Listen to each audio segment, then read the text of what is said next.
me, watching one of pham's videos way before I even started reading myself. You wouldn't catch me with a book, but I would always watch her videos. Well, I guess that worked, because now I read a lot and make videos about it. Hi, girly pops! Oh my god, I did it! I did it! Oh my god, I did it! I'm so happy! I've always wanted to do that. I'll never do it again because I do not deserve it. This is reserved for Haley and Haley only, but I really wanted to get that burst of joy.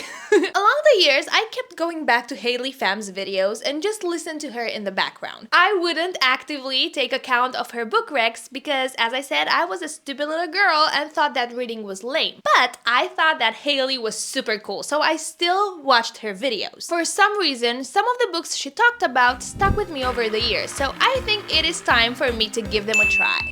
If you've seen my shorts or my TikToks, you most definitely know that I have very strong feelings about Cardan. That being said, I might have a slight surprise regarding that aspect. Haley talked multiple times about the Folk of the Air series on her channel. I could cry talking about this series. The Folk of the Air trilogy, which is one of my favorite series of all time. Those are some of my favorite books of all time. So since this is one of her favorite series, I had to include it in this video. Now, did I expect a full-blown romantasy before reading this book?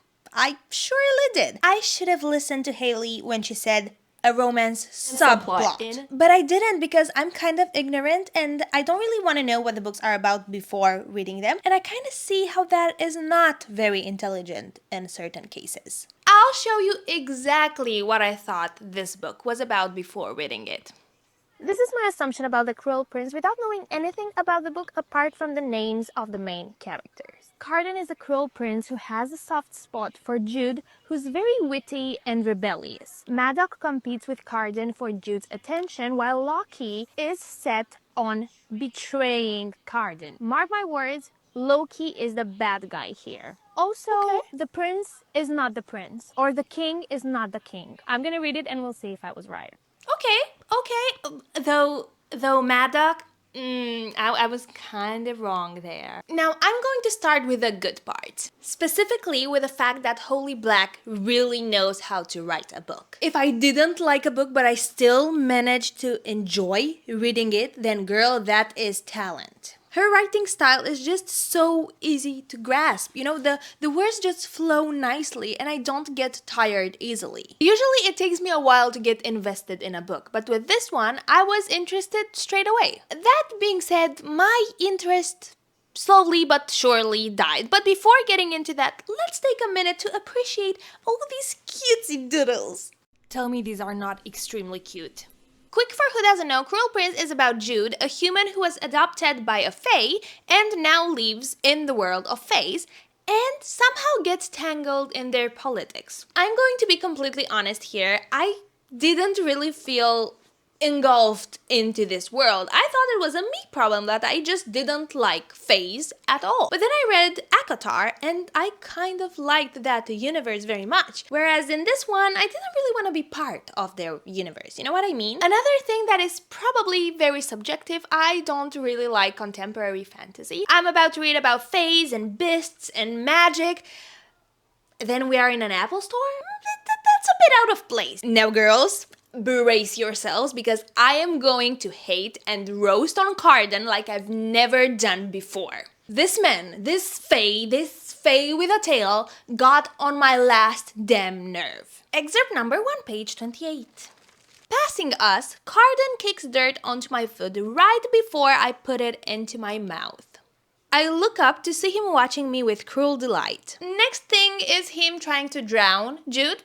Just for funsies. They kind of end up fighting here and she provokes him and he goes, "And yet here you stand determined to oppose me even as you rot away from the inside out. You corrupt, corrosive mortal creature." Then he says, "Beg my forgiveness. Get down on your knees. Beg. Make it pretty, flowery, worthy of me."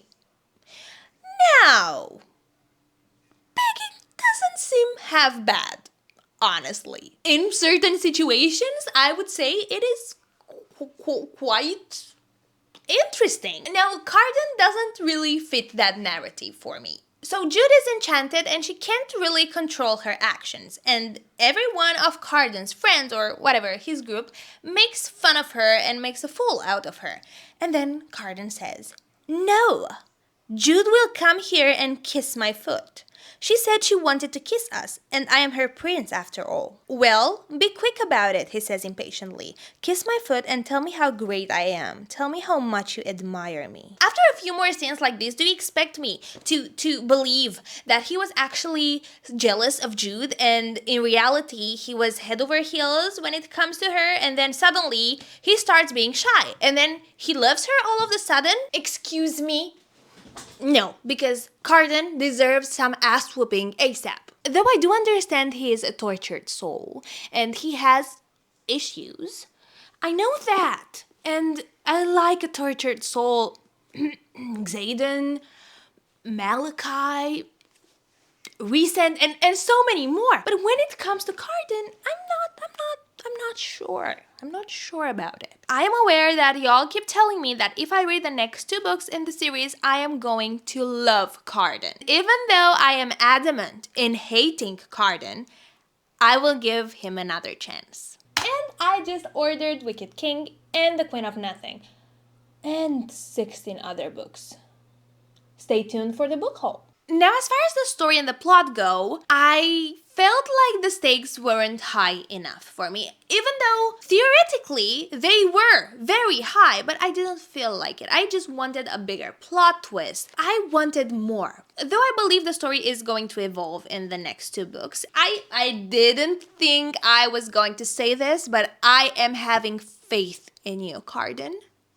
Do not disappoint me. My rating for this book is 2.5 star. Please, every folk of the air lover out there, do not hate me. I am still a book girly. And I've already said I'm going to give it another try. Haley, girl, I didn't like Cruel Prince, but it is a me problem. I am open to embracing Cardan once again. For you. No, because I might have made a teeny tiny mistake. As I said before, I can be quite ignorant. And I haven't really watched everything Haley said on the Folk of the Air series, and I missed this tiny bit here. Read The Cruel Prince, was so upset. I was like, what is this book? I was kind of bored, 3 stars. And then I read the second one. I read this first book and I was like, I don't understand why this series is so popular. Do not judge this series unless you read the second book, because you cannot judge this series based off the first book. I just did that and I felt kind of stupid now. Well, oopsie. I made a mistake. But Haley, I am going to read Wicked King for sure now. The next book I'm going to read for this video is my first ever Colleen Hoover book. Haley said she really enjoyed reading this book, so I hope I do too. And Verity by Colleen Hoover, which is actually a thriller romance. Wow, this was another 5 out of 5 for me.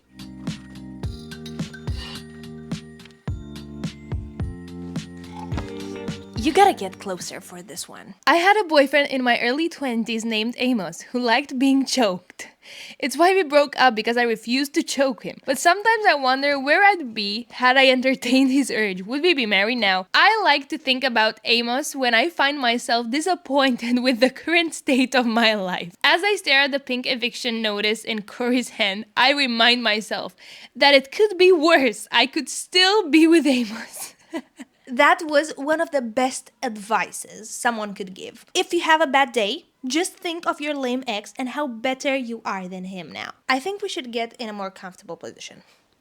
Much better. So the book was very interesting from the beginning. Like from the very first pages, I was interested in what was going to happen with Lowen. It is about Lowen, a struggling writer who gets hired to finish the series of Verity, a very big author that got injured and cannot complete her books. Now when Lowen goes to Verity's house to check for notes or anything that might be useful for her when writing the books, she finds Verity's secret autobiography, which is supposed to be very disturbing. Up until now, honestly, it is very engaging. And I kind of like the writing style too. I'm done. I finished Verity in 2 days. Haley said that this was a 5-star read and that she really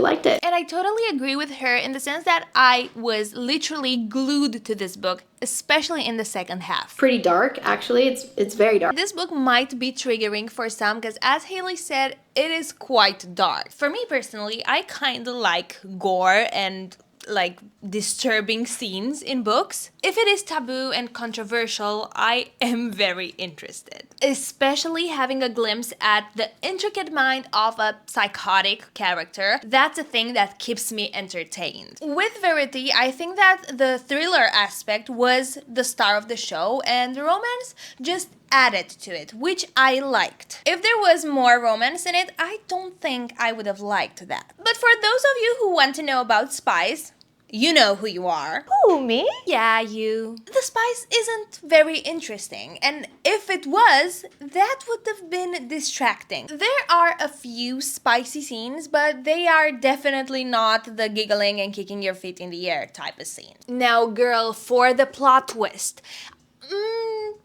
It wasn't bad. No, it wasn't bad, but it wasn't that good either. I was not convinced. What author would do that and never think twice about it? Like, your kid could read that, right? So it somehow doesn't make sense. If you've read the book, you're going to understand what I mean. Now, I am sure that there are thrillers out there that are much, much better than Verity, but I haven't read them, and this one was quite entertaining. So, even though I'm not giving it a 5-star read because of the plot twist and a few scenes here and there that I didn't really like, I will still give it a 4-star because it is a good book and some of you might like it. I am with you on this one, Haley. I really liked Verity. I am a massive Emily Henry fan. It was 5 stars for me. Child, my baby. I want to rant about this book so much that I didn't even blow dry my hair. So, Funny Story is a big no for me. The idea of the book is great. It's indeed funny and unexpected. The fact that she ends up being roommates with her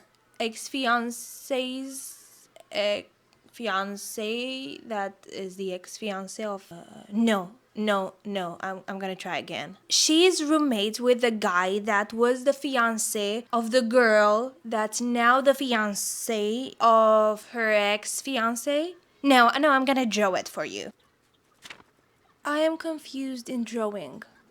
So the FC is roommates with this dude, and this dude had an ex-fiancé, right? And our FNC had an ex-fiancé as well. And those two are now fiancés. Thing is that they both got cheated on, yeah? And those who cheated on them Are now together. Does that make any sense? I'm very confused. Now that I just showed you I can't communicate properly, let me tell you what bothered me about this book. I didn't like Miles all that much. He's not my typical MMC, you know what I mean? But still, that didn't bother me at all. Another thing is Emily Henry's writing style is absolutely beautiful. I think that she makes it so that it is very, very easy to go through her books. So with that, I completely agree with Haley, especially when she talked about the very first page of Funny Story. And up until the third act breakup, I was on board. I really liked the story, but that damn third act breakup had me almost popping a vein. It involves miscommunication and the ex, or low-key cheating. I can't even find the words to tell you how much I hate when the author involves the ex in the story. This is going to be a slight spoiler, so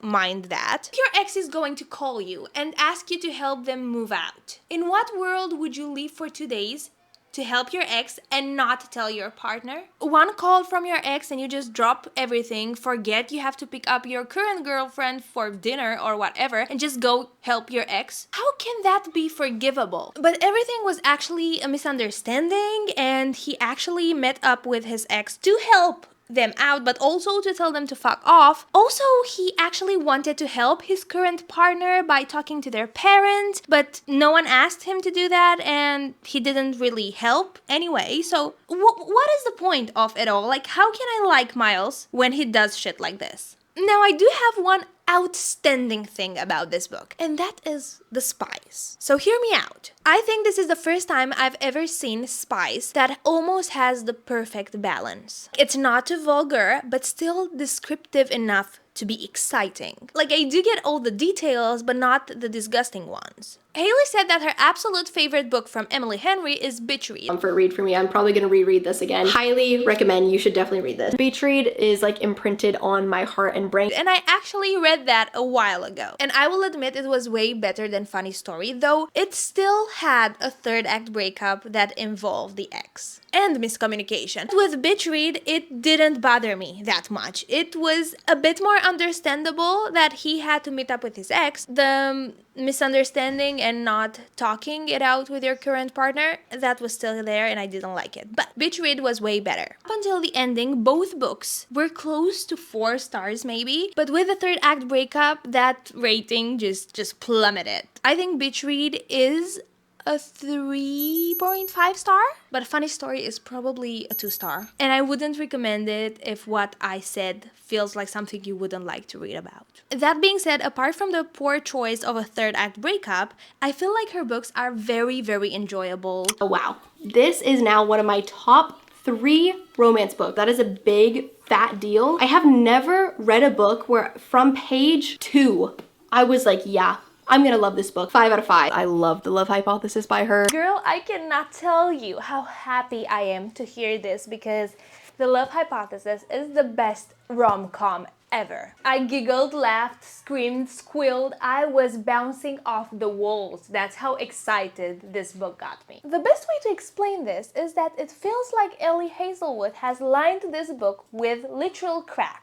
As Haley said, this is just such a silly book. It is very cute and funny and I had the greatest time reading this. It's about Olive who fake dates her grumpy professor so that she can prove to her best friend that she got over her ex. And obviously they end up dating for real. I actually read The Love Hypothesis as an ebook, but I fell in love with it so much that I ended up ordering it along with her 2 other books. I want this story again and again and again. Unfortunately, I don't really have actual footage of me reading the book, but I just realized that I have a bonus chapter here. And I haven't read it specifically because I want to read it on camera. And the bonus chapter is actually the spicy scene from Adam's point of view. So I am just so excited.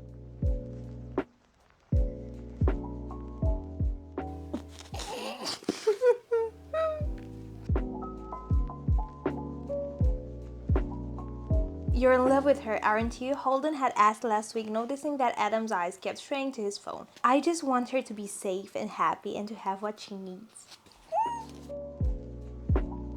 He's now talking to himself, like what he would say to her. I like no one, absolutely no one, but I liked you from the start. I liked you when I didn't know you. And now that I do know you, it's only gotten worse. Sometimes, often, always, I think about you before falling asleep. Then I dream of you, and when I wake up, my head's still there. Stuck on something funny, beautiful, filthy, intelligent, that's all about you. It's been going on for a while, longer than you think, longer than you can imagine. And I should have told you, but I have this impression, this certainty that you're half a second from running away. That I should give you enough reasons to stay. Is there anything I can do for you? I'll take you grocery shopping and fill your fridge when we're back home. Buy you a new bike and a case of decent raisin and that sludge you drink. Kill the people who made you cry. Is there something you need? Name it. It's yours. If I have it, it's yours.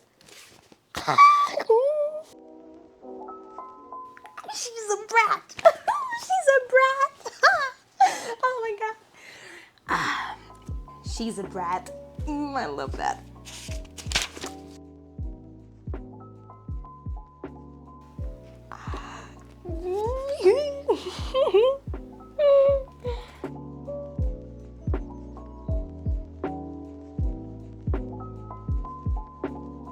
I haven't mentioned this, but the spice in this book is very descriptive. Like, yeah, you do have 2 chapters after all, like the rest of it doesn't have spice at all, but those 2 chapters and the bonus one. 5 chili peppers for those chapters. I didn't remember that he was so sweet. You can take it. You can take it. That's all I'm gonna say.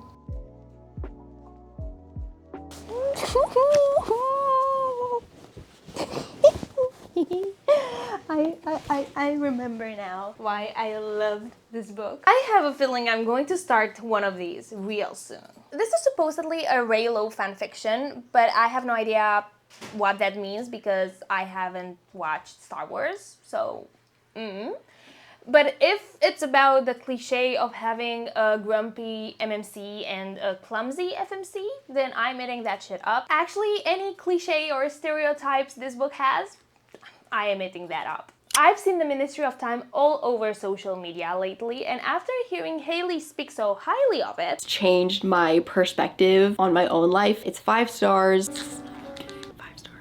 I decided I need to give it a try. Haley said multiple times that this is one of her absolute favorite books. To be honest, time travel and romance sounds so cool. It is a sci-fi rom-com about this girl who becomes the handler of a Victorian time traveler. Straight away, the first 2 chapters made me very interested in the story. Like, I now have a lot of questions, which is a good thing. I will admit the writing is a bit weird. I would say it is a bit pretentious or rather hard to grasp. I'm not a native, so that might be the reason, but I've never had that problem before. I really want to show you a scene here that was just so cute. Graham is a Victorian guy, right? So he doesn't really know what germs are, but he messes around with the tank of the toilet and she tells him to go wash his hands, but he's clearly confused and says, yeah, but the water was clear, why do I need to wash my hands? And she goes, well, germs. Germs? Bacteria, very, very tiny creatures which live in everything really, only visible through a microscope. The bad ones spread disease, cholera, typhoid, dysentery. He looked down at his hands and then slowly extended his arms, holding them away from his body like a pair of rabid rats. Then she tells him that bacteria and germs are everywhere, including in his mouth. So he says, I don't think it's very polite of you to say there are germs in my mouth. There are germs in everyone's mouth. Speak for yourself. There'll be germs on your shoes and under your nails. It's just how the world works. An aseptic environment is. Well, it's a dead one. I won't be participating. You don't have a choice. I will write a strongly worded letter of complaint. And then she smiles at him and he goes, careful, he said. Your germs are showing. So damn cute. I'm about 9% in. Up until now, I like the idea, but I'm not sure about the writing, so we'll see how it goes. A lot of time has passed since I last filmed for this video. 3 weeks to be exact, and the reason behind that is that I just couldn't finish the book. I just couldn't do it. I know that DNFing a book is illegal, but girl, I tried my best. I did. But the writing style was just so clunky and pretentious, and there were so many words for no apparent reason.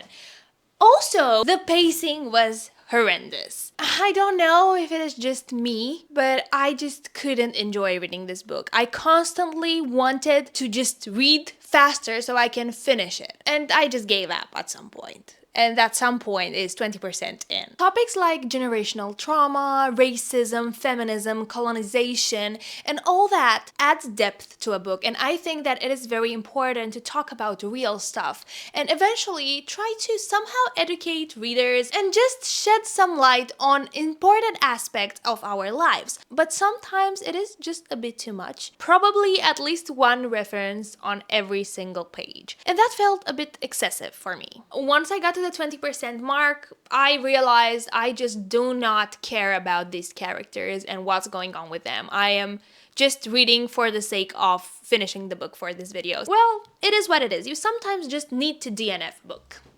This was actually very fun. Haley will forever be up there whenever it comes to books, and honestly, whenever it comes to content creation, because I've always looked up to her. She's kind of an inspiration for me. Well, thanks for watching, and if you enjoyed this and you just can't get enough of me, then you can just go ahead and subscribe here, and while you're at it, you can watch this video as well.